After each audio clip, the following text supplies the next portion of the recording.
cars and rope chains. A time and a place where everybody had a hustle. Some people had brains, some people had muscle. Some people had both, a dangerous combination. A couple steps ahead of any sticky situation. Know when to make the move and know when to stay and be patient. And just because you're flesh and blood doesn't make you related. She used to tell me a story about the amazing Glaze. Him and your pops was like brothers, but that nigga was crazy. Me in early, late 80s, Brooklyn.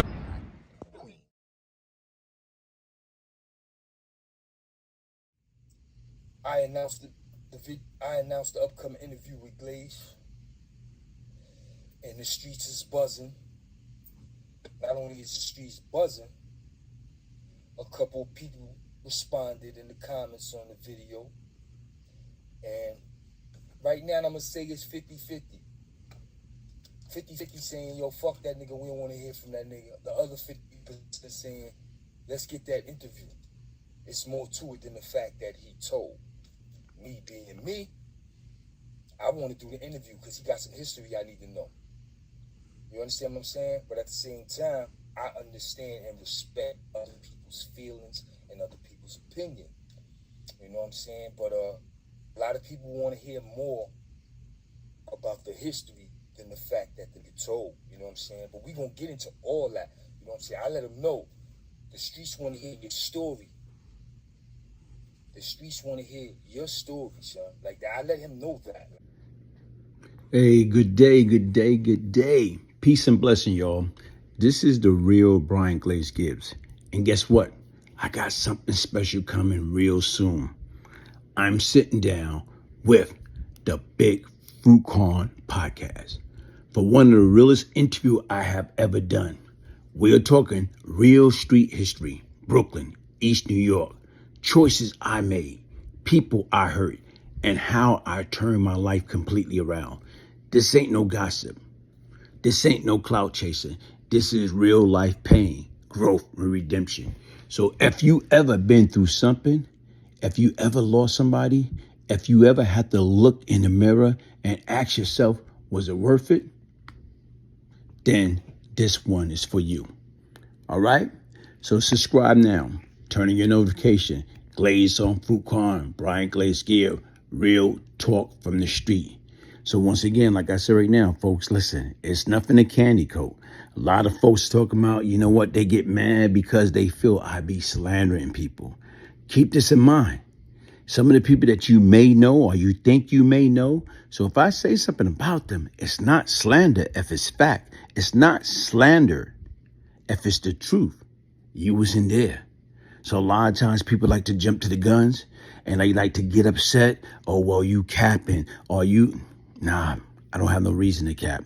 It's not about that. It's about the truth to set us all free. Hit the like button, subscribe, share, support. Make sure y'all tune in. One love. If I can change, anybody can change. We're probably the most ruthless and notorious cocaine crack enterprise in the city. That being Howard Happy Mason and Lorenzo Fat Cat Nichols. NYPD rookie police officer was murdered, executioner style. And as I'm listening to that, I'm like, whoa. You actually dealt with Brian Glaze Gibbs, huh? I dealt with him years ago, back in the 80s, early 90s. I was where he was arrested by my partner back in those days for several murders himself. Not bad. I was given to me by a police officer in New York called Matt Byrne, whose son was gunned down by these drug dealers up there in New York City. Glaze was probably within the top 10 people in the city, but I'm going to say that he was probably one of the top 2 or 3 in Brooklyn. You know, drug dealers, and controlled the drug organization. And you know what I did? When I got the phone, I told my man, the next time we see him, he's out of here. Yeah. Less than 12 hours, that nigga was dead. Is this the second person you murdered? No. Because, like, right now, if you're going by the timeline, by that time, there's a few more before him. You know, I heard so many good things about you. What I really like is, I know you're a tough guy. And I've known that for quite a while, and you changed your life, and you're coming around, and you're right. We're from New York, and we're New Yorkers. No matter what color you are, no matter what religion you are, no matter what you are, We're New Yorkers. Well, he was a drug kingpin himself. He was a drug lord himself back in those days, and he operated out of Brooklyn and East New York, and he committed a lot of violent acts himself. So, if anybody knows the streets, I mean, he knows the streets. Tottenham. Yeah, you gotta worry about them guys. But we only have to worry about those guys in Vanderveer and stuff. We all knew Glaze and Tottenham, all those guys. Yeah. I know Glaze, Supreme Team. What up, Glaze? You know what I'm saying? Okay, inside the mind of the killer, the Brian.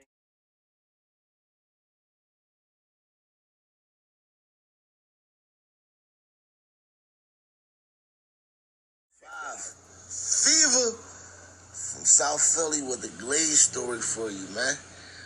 Way back we used to go to Harlem to get our work. This was way back though. And one night it was on a Wednesday, and Wednesdays nights was an amateur night at the Apollo. So after handling business, we go to Woolly Burgers, then to the Apollo. Just like the movie, on a Wednesday night, 125th Street was like a car show. Shorties everywhere. We was pushing the hoopty with the stash box, though.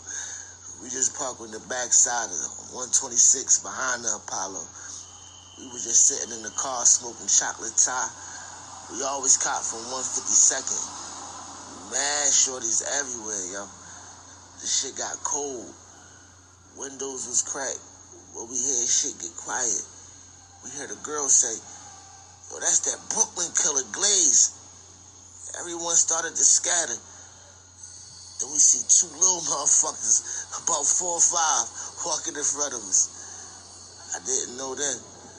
Glaze, the name all these people were scared of. Yo, you know what happened next? He started to talk to the girls who were scared of him. And we got the fuck out of there. Yo, this Big Shot from Tompkins. I got a Glaze story. We never actually knew what Glaze looked like. We were way younger. But one time we witnessed him coming to Tompkins to pick up this girl. We thought he came to kill her. So boom, it's like 87, 88. We little shorties running around. We see this car pull up across the street. It had tinted windows, but nobody got out. It just sat there. So we on point, right? Seeing what the play is. In about 15 minutes, 2 more cars pull up on the side of the street. No one gets out. Then a Volvo pulls up between them, driving slow and stops. Then I see this bad shorty walk out the project and get in the Volvo, which had the lights on in the car. It was just one black-ass dude with all this jewelry on. Mind you, niggas from the project started to get close to the Volvo trying to see if it's full. Then the car sitting in front of the Volvo, all 4 doors open up, and niggas got out holding hammers.